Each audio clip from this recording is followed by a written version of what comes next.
Hey there, it's the KX Morning Ride with Ellison Archer, Jerry Archer in the KX Country Clubhouse. Thank you for joining me. And also in the Country Clubhouse, we have Dean Brody. Now, we're going to put up on the bottom who's who here because, I don't know, it's like staring in the mirror, man. I was joking. Dean Brody, hey, man, how are you? I'm great, Jerry. How you doing? Excellent. First of all, how's Sweet. everybody safe and sound? Is everybody okay on your side? Yeah, everything's okay. Yeah, there's Yeah, been better years for sure, but like absolutely. everybody, Absolutely. we're making it through. Yeah, we all are trying to make it through, aren't we? You know, I was looking at your I guess that's your bio or whatever, and we've known each other for a long time. But when I started looking back, you know, your first hit, Dean, was 2008. Do you ever look back and go, "Holy, where did the time fly?" Or where did it go? And have you enjoyed this ride so far? Yeah, the ride's been amazing, man. When you say 2008, though, that is amazing. That's a long time. Yeah. Sometimes it feels like it was that long, and sometimes it feels like it was yesterday. But there's definitely been quite a ride in between. 2008 and 2020, It's 2020. it's crazy. You know, one of the things, and I've mentioned this to you before, that I like about you is your choice of songs that you record. You know, some you've taken some chances, recorded some songs that are like, wow, but people always seem to accept them. People, you know, react to them. Was this a conscious choice to you, or it just happened that way? It just happens, man. I get a little bit stir crazy just trying to write the same thing over and over. And Right. I like different genres of music. And when I was a kid, I listened to like, everything from heavy metal to to blues, right? So uh, I love taking. I don't even think of them as chances. They're just where I go. The direction I go in when I'm sitting down to write a song. And then when we produce it, sometimes it turns into like this wild beast that we have to go. Oh man, what are we gonna do with this thing? This creature that we've created. Right. What made you start your own independent label? For those who are unaware, Scurvy Dog Music. First of all, why that name? I came up with the name when I had just moved out east. We just moved back to Canada to Nova Scotia, and I was just like super into like seafaring things and the history of the Maritimes and all that. And so I was just like, yeah, this sounds like it'd be cool. Scurvy dog, swab the deck, you scurvy dog. So I was just like, I just thought, hey, that's kind of a weird name. Let's go with that. It's like a pirateism. Yeah. Use the pirate thing. Yeah, absolutely. Uh-huh. And you've also, you know, branched out, Dean, into the beer, um, I guess market. Huckle Jack is the name. Tell us about that. Yeah, Hucklejack is a beer. It's a dream come true. This beer, developed it with a friend of mine, an island boy, PEI boy named Spencer, and we came up with this brew that incorporates like different parts of Canada, the four different regions I've lived in: Ontario, of course, the Maritimes. That's where the recipe comes from. It's brewed in Ontario. Prairie grains, and huckleberry from out west. It's grizzly bears, like in our location where I grew up. They used to gorge themselves on them before they go into hibernation. So brought them all together, made this awesome beer. I'm of course very biased about it, but yeah, Hucklejack.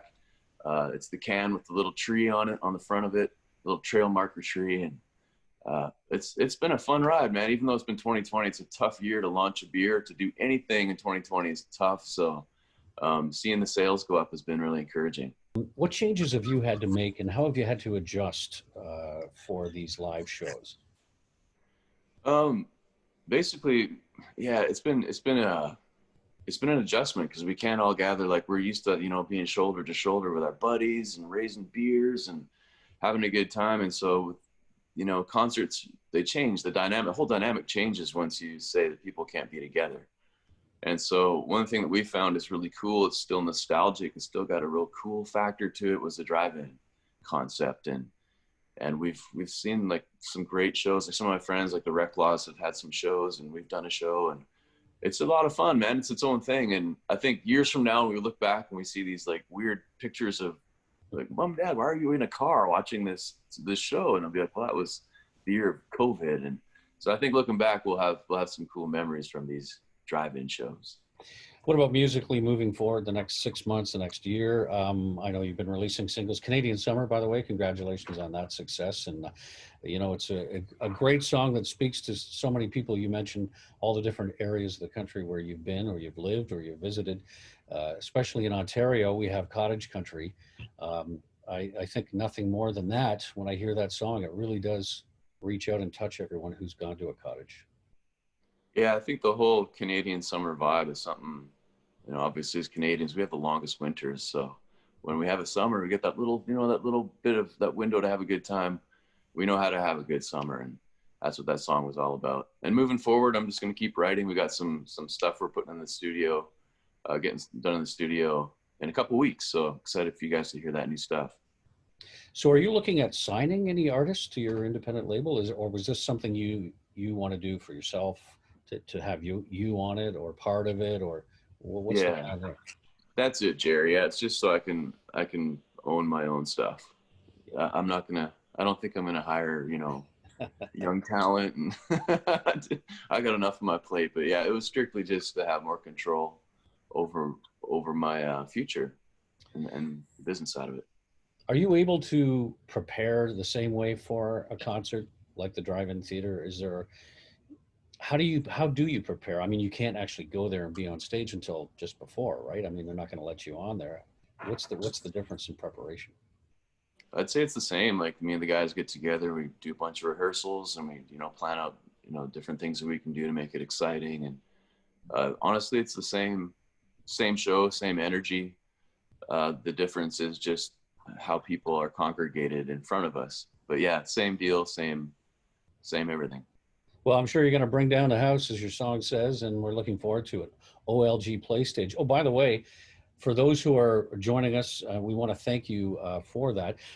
Dean, we're going to give away some more passes. So we're just going to ask people to go to kx96.fm or kxcountry.fm, go to the K Extras section, and then you enter to win Dean Brody. Carload of people, man. Remember the day? I don't know if you ever did, Dean. I know you're younger than me, but we used to load people into the car, some in the trunk. Don't do that. And then you would pop the trunk once you got in. Did you ever do anything like that? No, we snuck under the fence one time, but yeah, the trunk is a little dicey. I don't know if I'd do that, especially the cars I drove around in. Yeah. Might not open up. Well, listen, thank you so much for taking the time. I know you're very busy, but we appreciate it. Stay safe and good luck with everything going forward in the future Yeah. here. Thanks, Jerry. Good talking to you, bud. Good talking to you, man.